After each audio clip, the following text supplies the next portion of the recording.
Sige po, purihin ang Panginoon. Nandito tayo ngayong umaga para siya ay ating purihin at sambahin. Bagamat wala po tayong kuryente. So pagpatuloy po tayo sa Panginoon. Hindi po ito hadlang para siya po ay ating papurihan at sambahin. So I request everyone to please focus our hearts and our minds po to the Lord and to His Word. Buksan po natin ang ating mga Biblia sa aklat ng Hebreo, Kapitulo 1, mga talata 1 hanggang 3. Hebrews chapter 1 verses 1 to 3. Yan po. Sabi po sa wikang Ingles, God, after He spoke long ago to the fathers, in the prophets, and in many portions and in many ways, in these last days has spoken to us in His Son, whom He appointed heir of all things, through whom also He made the world. And He is the radiance of His glory and the exact representation of His nature, and upholds all things by the word of His power. When He had made purification of sins, He sat down at the right hand of the Majesty on high. Sa wikang Tagalog, para mas malinaw po sa ating lahat, noong una, nagsalita ang Diyos sa ating mga ninuno sa iba't ibang panahon at iba't ibang paraan sa pamamagitan ng mga propeta. Ngunit sa mga huling araw na ito, siya ay nagsalita sa atin sa pamamagitan ng kaniyang anak. Sa pamamagitan ng anak ay nilikha ng Diyos ang sanlibutan at siya ang piniling tagapagmana ng lahat ng bagay. Nakikita sa anak ang kaluwalhatian ng Diyos. Kung ano ang Diyos ay gayon din ang anak. Siya ang nag-iingat sa sangsinukob sa pamagitan ng kanyang makapangyarihang salita. Pagkatapos niyang linisin tayo sa ating mga kasalanan, siya ay umupo sa kanan ng makapangyarihan doon sa langit. Tayo po'y manalangin. Panginoon, salamat po sa pribilehiyo na kami ay magkasama-sama para po papurihan ka, sambahin ka, itaas ang iyong pangalan, at pasalamatan ka, Panginoon, sa Espiritu at katotohanan. Salamat po sa kalayaang meron kami para gawin ang ganitong uri ng pagsamba sa iyo. Lord, sa aming paglapit sa iyo, kami ay humihingi ng biyaya. Kung saan mong aming puso't isipan, tulungan mo po kami na marinig ang iyong tinig at maunawaan ang iyong mensahe. Patawarin mo kami sa aming mga kasalanan upang wala pong maging hadlang sa pag-aaral namin ng iyong mga salita. Pagpalain mo, Panginoon, ng iyong mga salita sa aming puso, nang sa gayon ito po ay maging daan upang kami po ay patuloy na lumago, makakilala sa iyo, at magamit mo ang aming buhay para sa iyong kapurihan. Sa pangalan ni Jesus. Amen. Hindi po lingid sa karamihan ng lahat na isa po sa hilig ko ay ang pagkanta o yung pag-awit po. Nung ako po ay bata pa sa lugar po ng Busuanga, meron po kami doon ay radyo at yung cassette tape. So, doon ako nakikinig ng mga kanta. Doon po yung naging unang exposure ko pagdating po sa musika.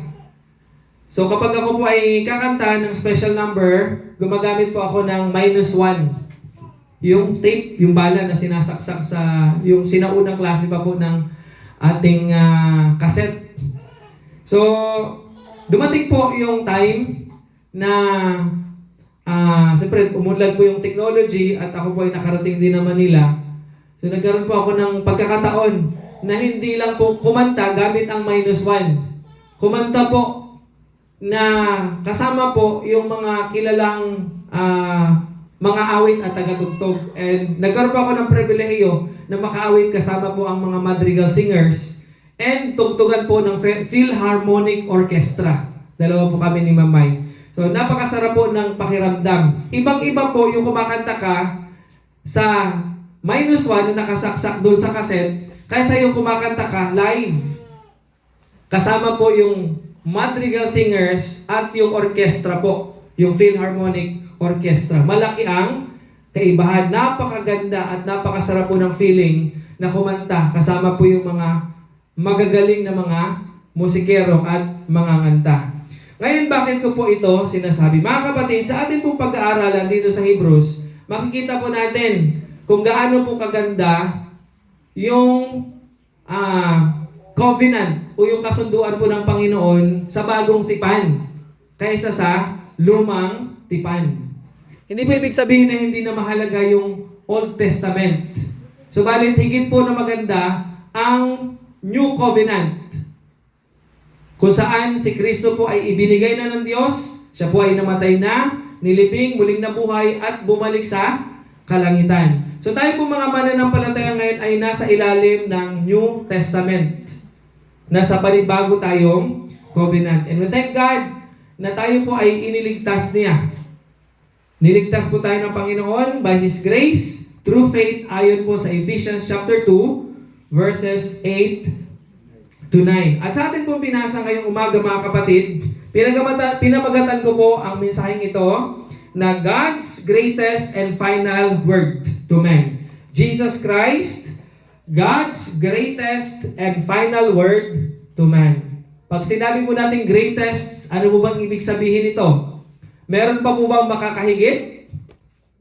Wala na po, di ba? Pag sinabi natin final, yun na yun. So si Jesus Christ po ang greatest and final word or message ng Panginoon sa sangkatauhan.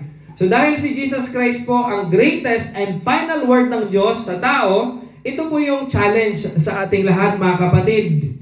Know Him and make Him known. Ano po yun?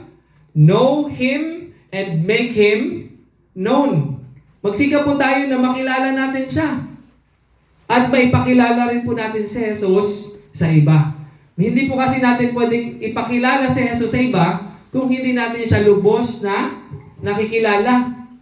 By experience.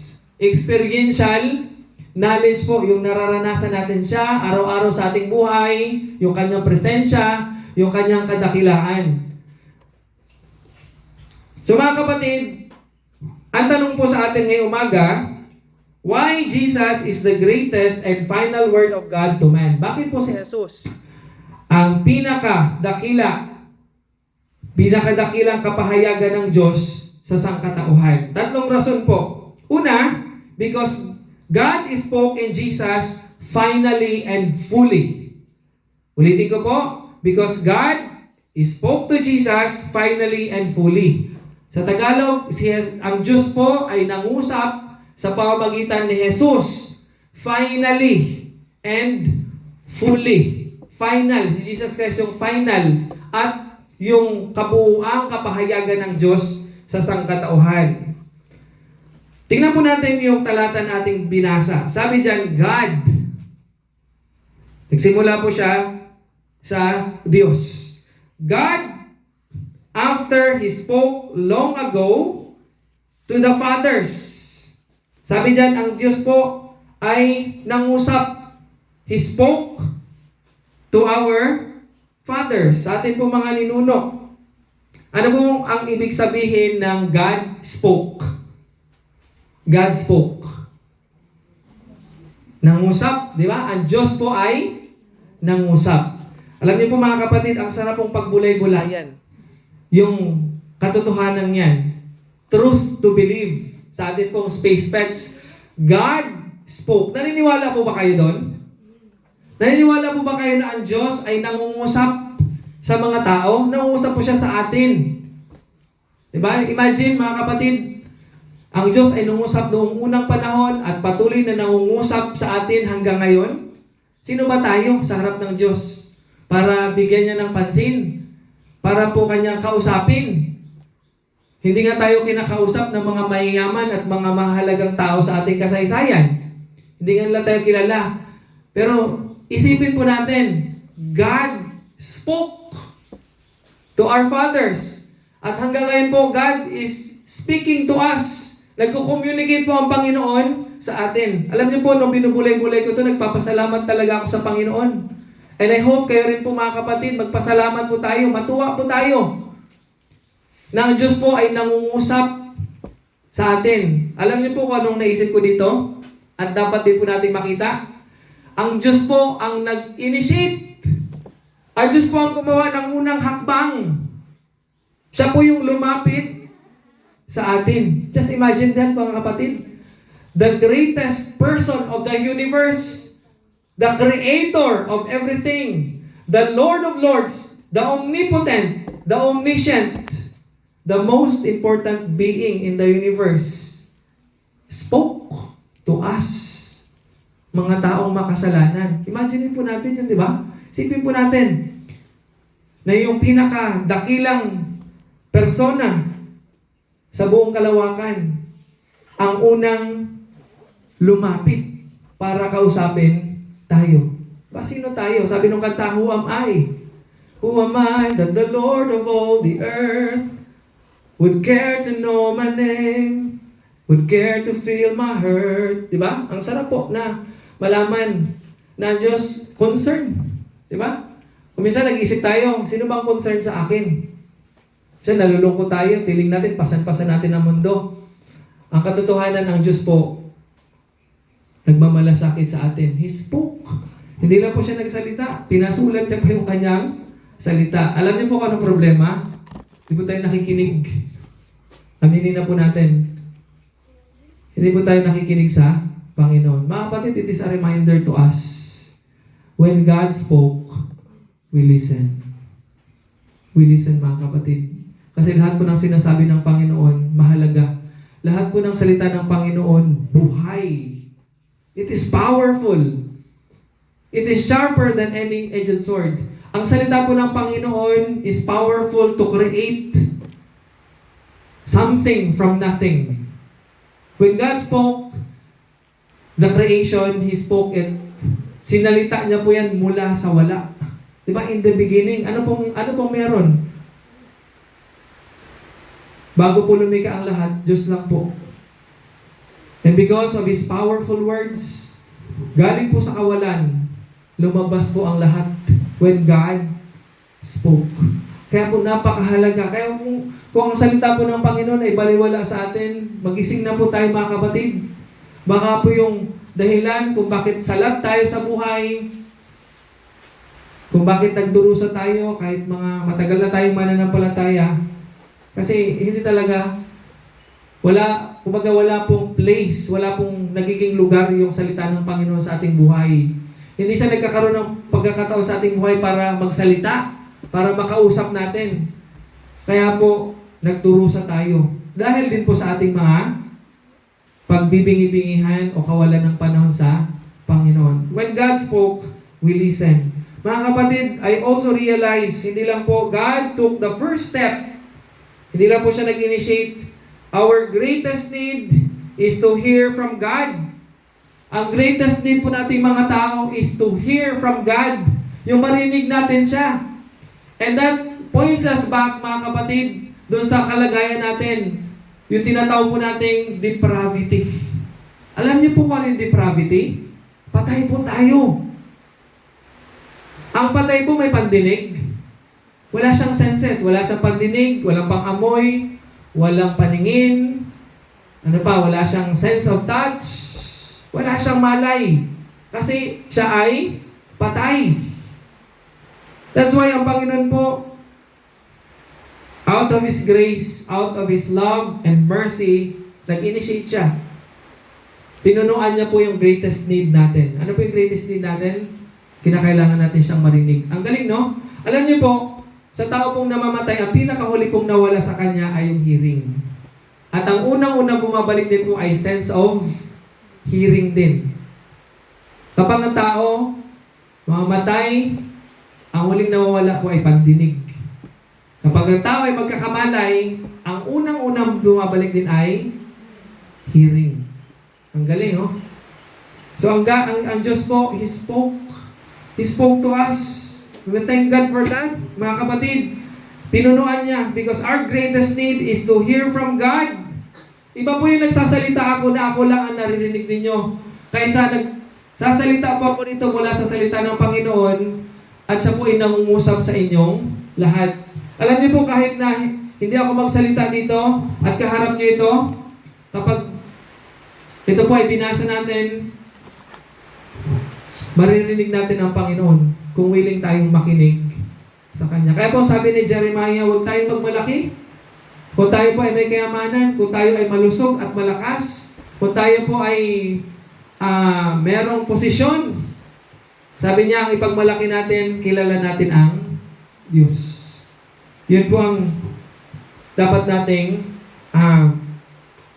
ipagmalaki sa ating buhay, yung kilala natin ang Panginoon. And so God spoke to us, siya po yung nagpakilala sa atin. Kaya po makikita natin mga kapatid, pagdating po sa ating salvation, wala po tayong bahagi kasi patay tayo.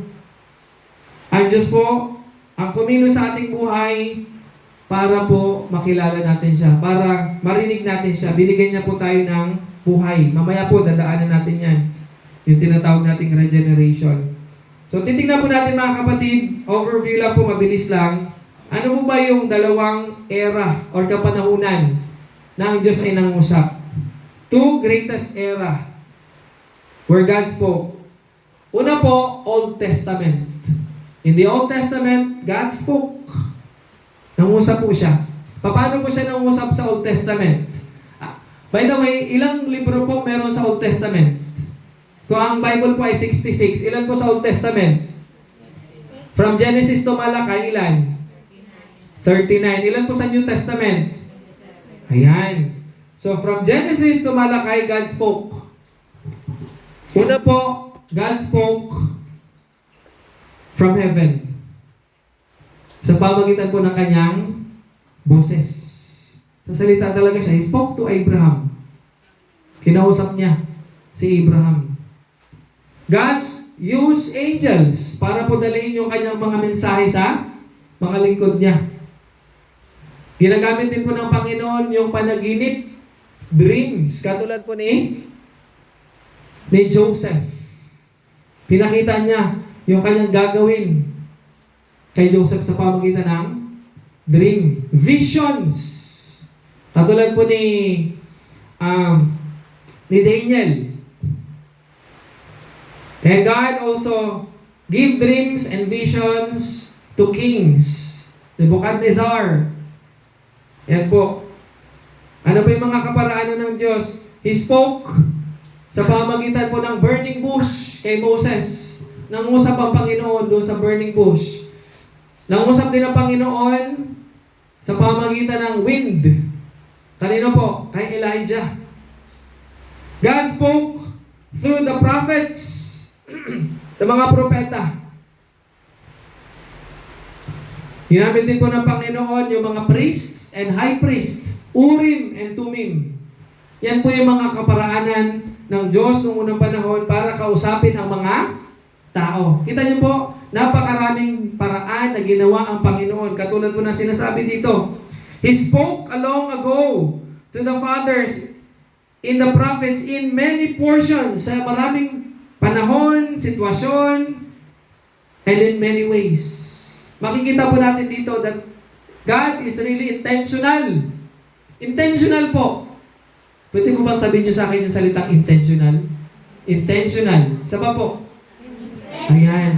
Kung ang Diyos po ay napaka-intentional sa pakikipag-usap sa atin, ang tanong, tayo mo ba intentional din sa pakikipag-usap, sa pakikipag-liig sa Panginoon? Isipin po natin mga kapatid, ganun po tayo kamahal ng Panginoon. Ganun siya kaseryoso sa atin. Sabi dito, ang dami paraan, no? Sa iba't ibang kapanahunan, sa iba't ibang sitwasyon ng buhay, sa iba't ibang mga paraan, gumawa ang Panginoon para kausapin tayo. Dapat mga kapatid, maging intentional din tayo sa pakikinig. Mga kapatid, ang Diyos po na ito, ng Old Testament, ay Diyos din po natin hanggang ngayon. Hindi po siya nagbago. Kahit umunlad na po yung technology natin, lalo po nangungusap ang Panginoon sa atin. Dati wala nga silang TV, walang radyo, walang cellphone. O, di ba? Hindi pa tapos yung Biblia dati na isang buo lang. Ngayon po, mas higit tayo na mapalad sa mga tao ng unang panahon. Kasi lahat pinrovide na ng Panginoon. Marami na siyang kaparaanan para kausapin tayo. May pastor, may Bible woman, may Sunday school teacher, may daily bread, Ano ba, iba't iba na ang ginawa ng Panginoon para may pakalat yung mensahe niya at makilala natin siya. The question is, tayo mo ba intentional? Pag sinabi po natin intentional, sinasadya ba natin? Binibigyan ba natin ng panahon? Pinag-uukulan ba natin ng panahon na pakinggan ang Diyos? Para marinig natin kung ano yung instruction niya sa atin, anong gagawin natin sa ating buhay. Alam niyo po, isa sa pinakamahirap sa buhay natin, yung kumikilos tayo gumagawa sa ating sariling karunungan at kaparaanan lamang. We need to listen when God speaks. So yan po yung dalawang kapanahunan.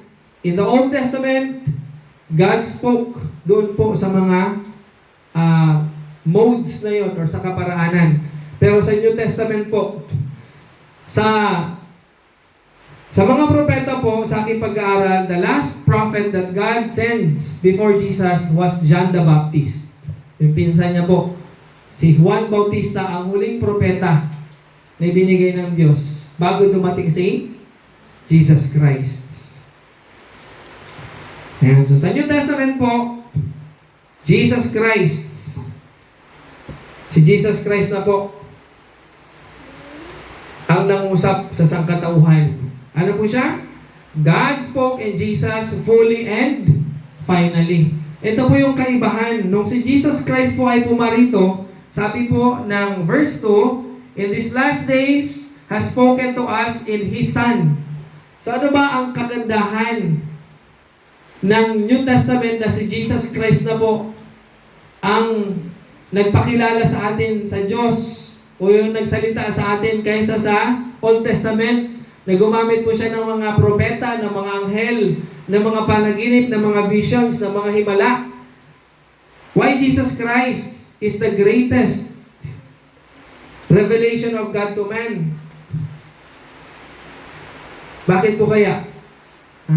Because Jesus Christ is God's whole message to man for eternity. Ang kaibahan po, parang ganito po yung mga kapatid. Kapag tayo po ay meron ka mag-anak sa malayong lugar, paano po natin sila kinokontak? Through text, di ba? Through chat, ano yun? Video call, messenger. Nakakausap natin sila. Pero hindi siya personal. No, si Jesus Christ po, nagkatawang tao, nakausap po natin ng Diyos. Nakasama natin siya, personal. Nakahalubilo natin siya. At hindi lang natin siya narinig mula sa malayo. Narinig natin siya. Narinig siya ng mga tao sa malapit. Malapitan. That's why Jesus Christ is the greatest and final word of God to man for eternity. Because si Jesus Christ po ay Diyos na nagkatawang tao. Wala na pong hihigit sa Kanya. Siya mismo nakausap yung Diyos. Siya po ay Diyos na bumaba sa lupa, nagkatawang tao. Para siya na mismo ang kumausap.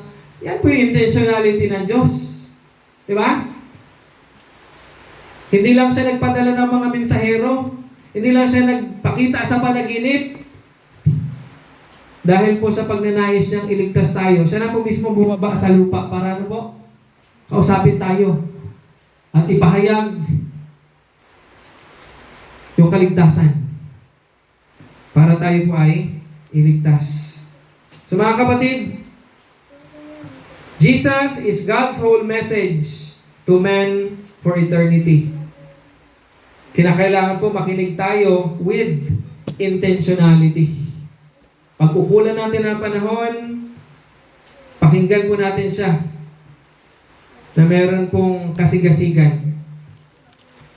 Pangalawa po, why Jesus Christ is the greatest and final word of God to man? Number 2, because Jesus is fully God and fully man. Yan na po yung sinasabi ko kanina.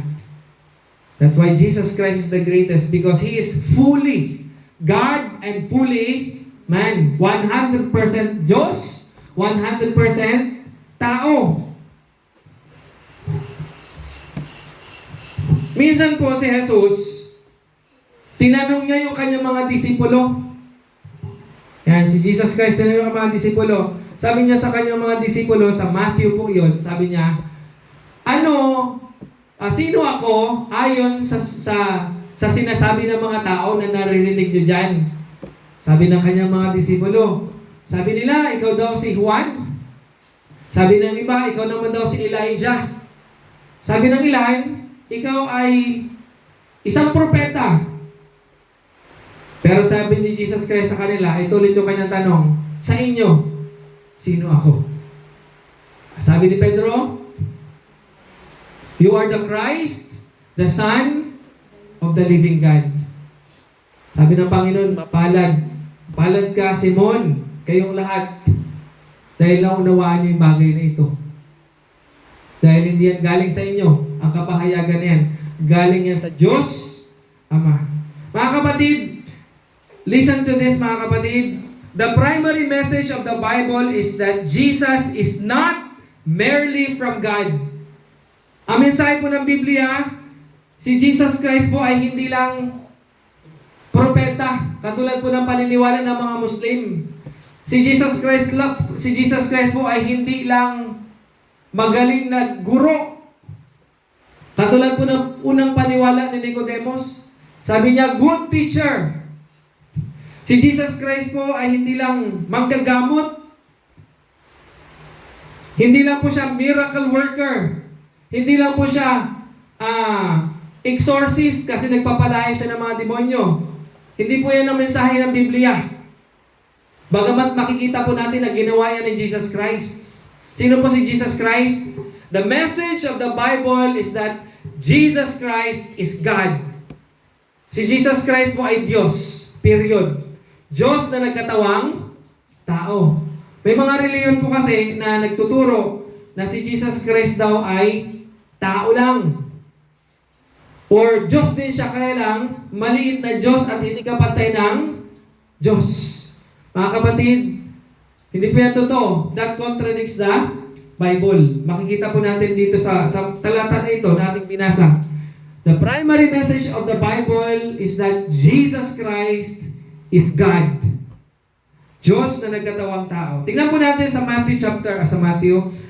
John chapter 1 verse 1. Paano po natin napatunayan? Gaano po ba kalinaw na si Jesus Christ ay Diyos na nagkatawang tao? John chapter 1 verse 1. Kita niyo na?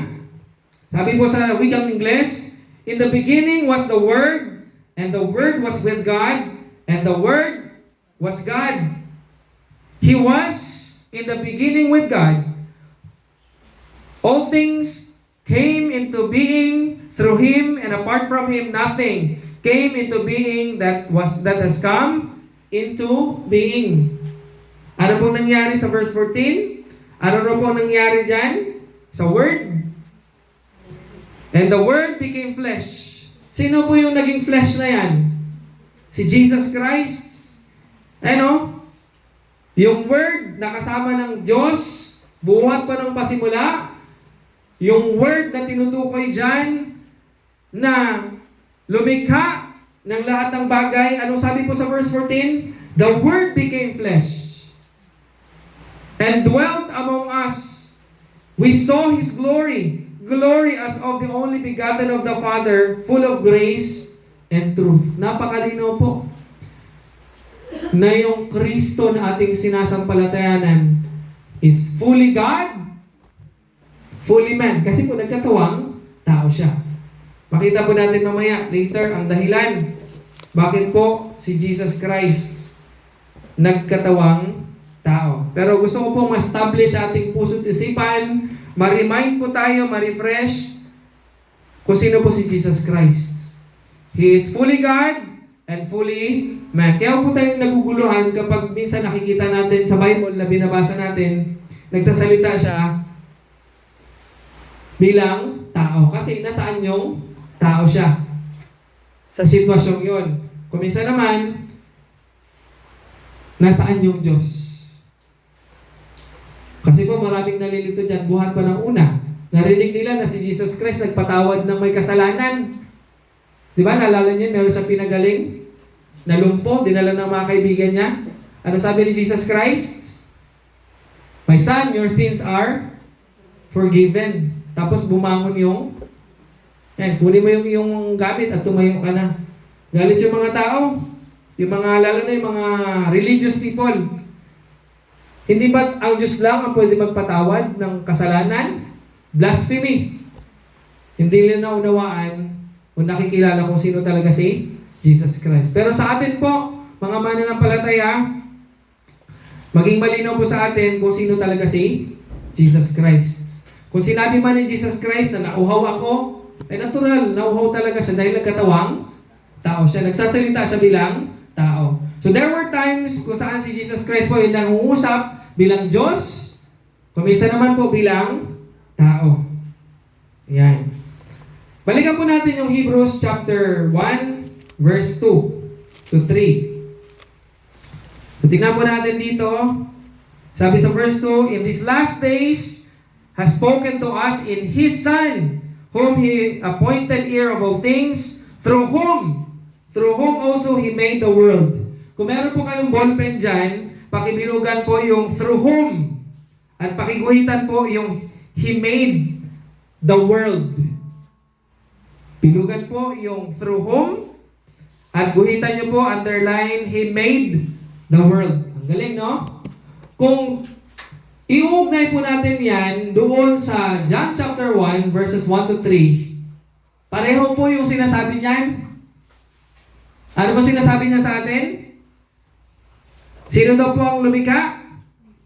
Yung tinutukoy po ng writer dito sa Hebrews, tsaka yung tinutukoy ni John doon sa chapter 1, pareho. Si Jesus Christ. Si Jesus Christ po. He created the world. He created the world. In the beginning, God created the world. Diba? In the beginning, God created the heavens and the earth. Sino na po ang lumikha? God. Sino si Jesus Christ? God. Ano pong ebidensya natin? He created. So yung God na nag-create sa Genesis chapter 1 at yung Creator na tinutukoy sa chapter 1 ni John at yung God na tinutukoy dito sa Hebrews chapter 1 verse 2, isa lang, si Jesus Christ. Malinaw po ba? Jesus Christ is God, and fully man. Kita po natin. Very clear in the Bible. So ito pong verse na ito nagpapakita sa atin ng kalikasan ni Jesus Christ bilang Diyos. Kasi in the beginning. So bago nagsimula ang lahat, sino lang ang nandun? In the beginning, God. Nauna po yung God bago yung creation. In the beginning, God. Tayo niyo po, ang Diyos lang ang tanging naroon sa eternity. He created. So, malinaw po na yung kalikasan ng Diyos ay na kay Kristo lahat. Kung siya ang lumikha ng lahat, siya po ang all-powerful, all-knowing, eternal, all the qualities of God is in Jesus. And po, He created. Ibig sabihin sa Kanya po, nagmula ang lahat ng bagay. Ang lahat ng bagay. Hindi lang po siya nag-create, He sustains and He preserves all things. Sabi dyan, by the word of His power. So mga kapatid, nakita po natin that Jesus Christ is God, the Creator, siya po ang Diyos na malilikha. Pangalawa po, si Jesus Christ po ay nagkatawang tao. He is God who come into flesh. Diyos na nagkatawang tao. Ito po yung prinsipyo na nais kong iwanan sa inyo. What is impossible for us is possible for Him because He is God. Ang mga bagay po na imposible sa atin ay posible kay Jesus. Kasi siya po ay Diyos. Siya po ay Diyos. Paano po siya nagkatawang tao? I-review po natin yung Philippians chapter 2. Tingnan po ninyo sa Philippians chapter 2, verses 5 to 7. Yan, basahin ko po dito. Sa inyong mga Biblia po, Philippians chapter 2, verses 5 to 7. Iba siguro talaga memorize nyo ito eh. Philippians chapter 2, 5 to 7. Naway magkaroon kayo ng kaisipan na tulad ng kay Kristo Jesus. Verse 6, kahit taglay niya ang kalikasan ng Diyos, taglay niya ang kalikasan ng Diyos daw po, hindi niya ipinagpilitang manatiling kapantay ng Diyos. Sa halip, kusa niyang, yan, dito po binitawan, pero ang better translation po ay isinantabi yung gamit ng kanyang pagka-Diyos o yung kanyang kapangyarihan at namuhay na isang alipin. Ipinanganak siya bilang tao at nang siya'y maging tao, sa verse 8 po, nagpakumbaba siya at naging masunurin hanggang kamatayan. Maging ito man ay kamatayan sa krus. Ito po natin. So Jesus Christ, si Jesus Christ po, nagkatawang tao. Hindi po ito yung imposible sa Kanya. Dahil siya po ay Diyos. Ginawa po ng Panginoon yan para tayo po ay iligtas. So what is impossible for us is possible to God to Jesus, because He is God. Siya po ay Diyos. Marami pong hindi makapaniwala dyan. Alam niyo po, hindi po yan imposible sa Panginoon because He is God. That's how simple it is, mga kapatid. Kinakailangan po nating paniwalaan yung katotohanan na yan. So ano po yung tugon natin sa pagka-Diyos ni Kristo? O bagaman siya po ay nagkatawang tao, worship Him, mga kapatid. Sambahin po natin, paglingkuran natin ang Panginoon. At yung paglilingkod po na yan, maraming paraan po. Yung simpleng pag-awit natin sa Panginoon araw-araw, pagsamba po yan sa Panginoon. Yung paggawa natin ng mga tungkulin sa bahay bilang mga anak, pag ginagawa natin yan as unto the Lord, that is worship. Diba? Sabi ng Biblia, ano mang gawin natin, uminuman tayo, o kumakain, gawin natin para sa kaluwalhatian ng Panginoon. Ibig sabihin po, kahit doon sa mga maliliit na bagay, iukol natin sa Panginoon bilang pagsamba. Yung pag-aaral ninyo, that is one way of worshiping God. Nag-aaral ka ngayon to prepare yourself para balang araw, pag nakatapos ka, magamit ka ng Panginoon sa pamagitan ng iyong trabaho. Alam niyo, kung ganyan yung takbo ng isip natin, magiging maayos yung direksyon ng ating buhay. Kahit po maraming mga problema, maraming mga balakid, maraming mga tukso sa paligid, kapag kayong isip po natin ay nakatuon sa Panginoon sa lahat ng ating mga ginagawa, we will live victoriously, katulad po ng sinasabi ng victory in Jesus. Diba? Victory in Jesus. Kahit po sa pagmamagulang, kahit po sa pagninegosyo, sa anumang aspeto po, basta ang puso natin nakatuon sa Panginoon, we will always have victory sa mga challenges po sa ating buhay. And salamat po sa Panginoon. Last weeks hanggang ngayon, isa po sa natutunan ko sa Panginoon, kapag ikaw ayos sa Panginoon, ano mang mga pagbabago sa iyong paligid, hindi makaka-apekto sa iyo eh. Kasi ayos ka sa Panginoon. Kahit ano pong mga unexpected problems or mga unwanted changes, mga aberya sa ating buhay, kapag yung espiritu natin, yung puso natin ayos sa Panginoon, ayos pa rin po lahat. Madaling mag-adjust. Pero kapag ang puso natin malayo sa Panginoon, hindi ayos, magulo. Diba? Madali tayong mainis, madali tayong ma-distract, madali tayong madiskurahe, nawalan tayo ng direksyon sa buhay, nawalan tayo ng lakas ng loob. Kahit paano na lang nangyayari. Kasi hindi tayo ayos sa Panginoon. Subukan po natin mga kapatid.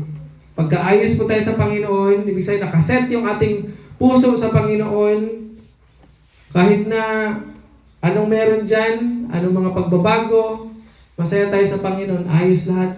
Na ma-manage natin na maayos yung panloob na buhay natin, tsaka panlabas na buhay. So, dito po mga kapatid, worship God. Pag sinabi po natin worship, yung Diyos po yung nasa taas ng ating buhay. Kaya nga po mahalaga na makita po natin yung 5 bagay po na mahalaga sa ating buhay bilang Kristiyano. Una po, yung right view of God. Tapos proper view of self. High view of God. Ulitin ko pa. High view of God. Dapat po, nakikilala natin ang Diyos kung sino po siya. Nakikita natin ang Diyos sa kanyang pagka-Diyos. Pangalawa po, proper view of self or right view of self. Tamang pagkakilala sa ating sarili. Ano sabi ni Jesus Christ? Without me, you can do nothing. Pangatlo po, sa mga may pamilya na loving marriage. Loving marriage po. Or kung wala kayong asawa sa inyong pamilya po, sa inyong pamilya. Okay? Para lang ito kasama asawa, loving marriage. Susunod po, united family. United family. And 5, strong ecclesia. Strong church. Isipin niyo po yung church po, yung ministry, 5 sa pinakailalim. Maraming mga Kristiyano ngayon involved sa ministry, napapabayaan yung kanila, pero hindi po ayos talaga lahat kasi hindi po pwede magbaliktad yan eh. Dapat po talaga, una ang Diyos. High view of God, right view of self, loving marriage, sa mga wala pang asawa, at papunta dyan balang araw, mag-pray kayo, at sundin yung standard ng salita ng Panginoon, hindi kahit sino at kahit papano, o kahit saan lang. You will suffer the consequences. Una, makinig muna kayo sa Panginoon sa pagpili na makakasama. Because you will suffer consequences kapag hindi kayo sumunod sa Panginoon. So ulitin ko po high view of God, proper view of self, loving marriage, strong family, united family, strong ecclesia, strong church. Hindi po pwedeng high view of self.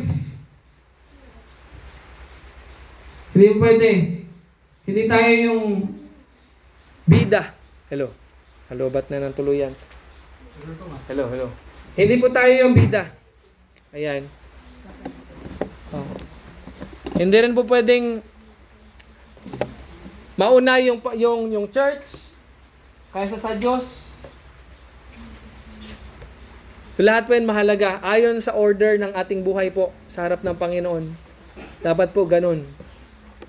So worship God, mga kapatid, yan yung mga areas ng ating buhay. Ugnayan natin sa Diyos, pananaw natin sa ating sarili, ugnayan bilang mag-asawa, pamilya, church.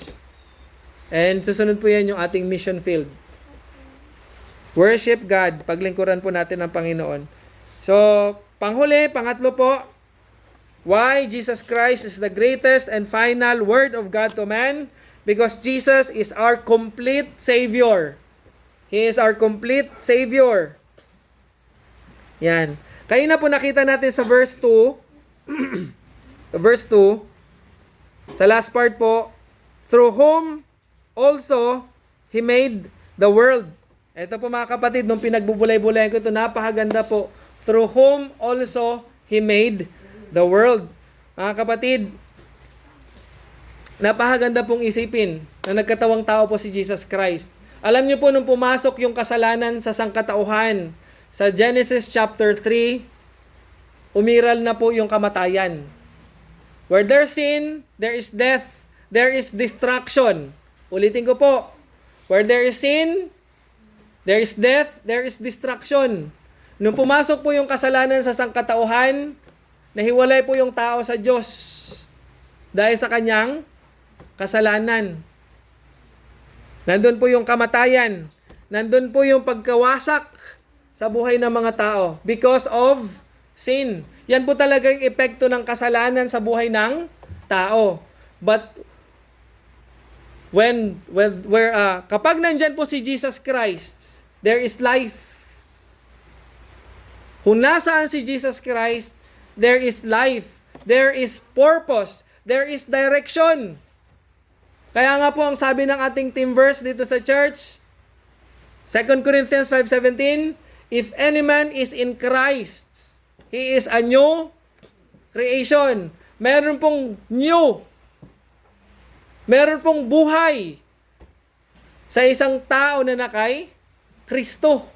I-expect po natin yan. There is life kapag nandyan si Jesus Christ.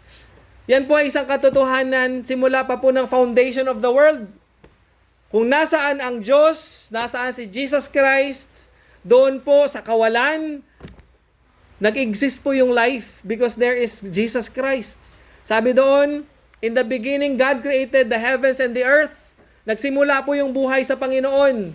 Sabi po ni John, lahat po ng bagay was created through Him. Sabi po ng Hebrews, nung nagsulat nito,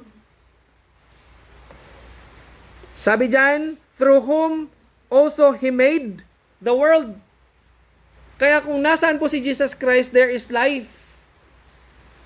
Sabi po ng Ephesians chapter 2 verse 10, ano pong sabi doon? Tingnan natin ulit.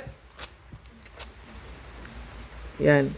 For we are His workmanship, created in Christ Jesus for good works, which God prepared beforehand so that we would walk in them. Sabi dyan, we are His workmanship, created in Christ Jesus. Mga kapatid, tayo po ay recreation ng Diyos. Ibig sabihin po, tayo po na mga patay ay nabuhay muli dahil po kay Jesus.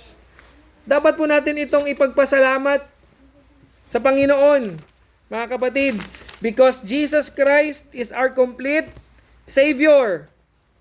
Ayon po sa Hebrews. Balikan po ulit natin yung sinasabi ng Hebrews sa verse 3.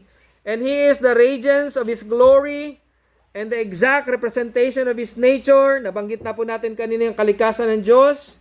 And upholds all things by the word of His power, which He had made when He had made purification of sins. Yung salita po diyang when, tumutukoy po yan sa panahon. When. Time element po yan. When He had made purification of sins, He sat down at the right hand of the Majesty on high. Kailan po ba umuupo yung isang tao? Kapag tapos na siyang magtrabaho. Tingnan po ninyo yung verse. He sat down, saan daw po? At the right hand of the Majesty on high. Kompleto na po ang kaligtasan natin kay Jesus Christ. He is our complete Savior. Hindi po ba kayo natutuwa dito, mga kapatid? Hindi po ba natin pasasalamatan ng Panginoon? Nakaupo na si Jesus Christ. Ibig sabihin, tapos na ang pagliligtas. Tapos na yung work of salvation doon kay Jesus Christ. Alam niyo po, noong unang panahon, yung mga priest sa kanilang ministry doon sa temple, hindi po sila umuupo. Maghapon po yun. Hanggat hindi natatapos, nag-offer sila doon. Hindi po umupo yung mga priest and high priests. Walang upuan. Ano pong simbolo nun? Wala sa mga offers and sacrifices na ginagawa na sa Old Testament ang completion ng ating kaligtasan. Kailan lang po ito na kompleto at kanino lang? Kay Jesus Christ nung siya ay pumarito sa sanlibutan at inalay yung kanyang buhay para po sa ating kaligtasan. Amen po ba? Amen. Jesus Christ is our complete Savior. And ito po, mga kapatid, realization ko po, Nung si Jesus Christ bilang Diyos ay nandun po sa eternity, out of nothing, out of void, He created everything. Nung tayo po patay at pumasok si Jesus Christ sa ating buhay, mapipicture out po natin to sa isang kalawakan na wala rin pong laman. Patay, di ba? Ano bang mayroon sa patay? Wala pong pakinabang dyan. Pero si Jesus Christ ay dumating sa ating buhay, nagkaroon po tayo ng new life. Nagkaroon po tayo ng buhay. Nagkaroon po tayo ng buhay sa pamamagitan ni Jesus Christ. So kung nasaan po si Jesus Christ, there is life. There is life.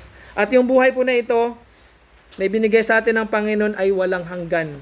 Kaya ito po mga kapatid, bakit po natin pupurihin ang Panginoon? Because He came to save us. Kaya nagtatanong sila, bakit yung Diyos ninyo nagkatawang tao, ganito, ganyan? Ang reason po, because He came to save us. Kaya ang ganda po ng kanta, Lord, I lift your name on high. Lord, I love to sing you praises. Lord, I'm so glad you're in my life. You came from heaven to earth to show the way. From the earth to the cross, from the cross to the grave, from the grave to the sky, Lord, I lift your name on high. Mga kapatid, let us lift up the name of the Lord Jesus Christ because He is fully God, fully man. He is our complete Savior. Diba? Napakaganda. Na yung Diyos po ng sang sinukob ng creation lives inside us, mga kapatid. He came to save us. And ito mga kapatid, He came to live within us. Intentional po. Ang Diyos po, hindi lang pumarito sa lupa para magpagaling, magturo, magpalayas ng demonyo, magpatigil ng bagyo, magpakain sa mga tao, ipako, mamatay, nabuhay ulit, bumalik sa langit. Ano po ang pinakamaganda? Dahil mahal niya tayo, pumasok po siya sa ating puso. So the God of the universe, mga kapatid, lives inside us. Kung ikaw ay tunay na mananampalataya, nandiyan si Jesus Christ sa iyong buhay. Kaya bakit po tayo matatakot? Bakit po tayo ma-intimidate? Bakit po tayo mamumuhay sa kasalatan sa buhay? Kung nasa atin si Jesus Christ. Mamuhay po tayo mga kapatid bilang mga anak ng Diyos. Sipin po natin yung ating identity. I am the child of God. I am a child of God. The King of Kings, the Lord of Lords. Kaya po sila David, yung ibang mga tao po sa Old Testament, ordinary people, nakagawa po sila ng mga extraordinary. Bakit po? Namuhay po sila ayon sa kanilang identity sa Panginoon. Ano sabi ni David nung hinarap niya yung si Goliath? Sabi niya, ako lalaban sa iyo sa pangalan ng Panginoon. Ako lumalaban sa iyo sa pangalan ng Panginoon. At yung binatilyong ito, tinalo niya po yung higante. The same is true sa iba pa pong mga lingkod ng Panginoon na ordinaryo lang pero ginamit sila ng kasi pinaniwalaan nila Naniwala sila. So mga kapatid, He came to save us. He came to live within us. Iniisip-isip ko ito mga kapatid kasi nung bumalik si Jesus Christ sa langit, ano pong ginawa niya? He prepared for us a place in heaven. Sabi niya sa John chapter 14, huwag kayo matakot, huwag kayo mabalisa. Pupunta ako sa langit para ipaghanda ko kayo ng titirhan. At kapag handa na ang lahat, babalik ako para kunin kayo. So ang tanong, nasaan si Jesus Christ ngayon? Nasa langit po. But at the same time, hindi lang po siya nasa langit. Nandito po siya sa ating mga puso. Nandito po siya sa ating mga puso. Nasa langit siya. At habang siya nasa langit, naghahanda po ng lugar sa atin, nandito rin po siya sa ating puso. Kaya ito po yung principle na gusto kong iwanan sa inyo. Jesus is present both in heaven and in our hearts. In heaven, to prepare for us a place to dwell. In our hearts, to prepare us for our eternal dwelling. Ang Diyos po ay nasa langit sa kasalukuyan at nasa ating puso din po siya. Sa langit po siya ngayon para ipaghanda tayo ng tirahan.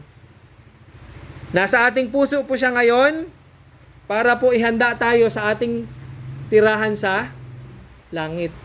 Amen po ba mga kapatid? Purihin po ang Panginoon. So mga kapatid, because of Jesus Christ dwelling in us, we experience regeneration. Pagkabuhay na muli, pagkatapos niya po tayong binigyan ng buhay, we experience conversion. Kasi nauna po yung buhay, kaya nagkaroon tayo ng pananampalataya, kaya nakatanggap tayo kay Jesus Christ. Kasi binigyan niya na tayo ng buhay, ng kamalayan sa Kanya, na ating Diyos. Na-convert tayo, hindi po natapos doon. Hindi po yung Panginoon na binigyan niya tayo ng buhay, okay na yan, may buhay na yan siya. At naligtas tayo. Alam niyo po kung ano pang ginawang maganda ng Panginoon? Pinawalang sala niya tayo sa ating mga kasalanan. Nag-stop na ba yun doon? Hindi po nag-stop sa pagpapawalang sala niya sa atin. Tinawag niya pa tayong anak. Halika dito. Simula sa araw na ito, membro na kita. I am adopting you as sons and daughters. Membro ka na ng aking pamilya. At lahat po ng mga pribilehiyo ng isang anak ay ibinigay niya sa atin. Ano sabi ng Bible? Tayo po ay co-heirs.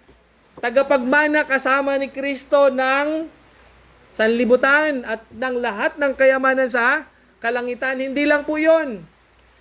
Binigyan niya rin po tayo ng karapatang tawagin siyang Abba, Father. The blessing of relationship. Ano pa po ang meron sa adoption? Hindi lang po eternal inheritance, hindi lang po relationship. Binigyan niya po tayo ng bagong pangalan. A new name. Tayo po ay mga Christians, mga follower ni Jesus Christ.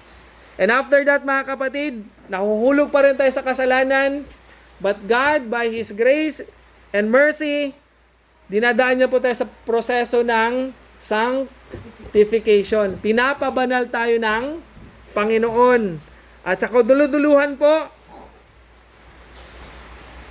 we will experience glorification. Babaguhin ng Panginoon yung ating lupang katawan. Yung katulad na kay Jesus. Glorified body. Ito po yung katawan na gagamitin po natin sa langit. Glorified body. So mga kapatid, napakaganda po itong mga katotohanan ito. Ano po yung tugon natin? Follow Him.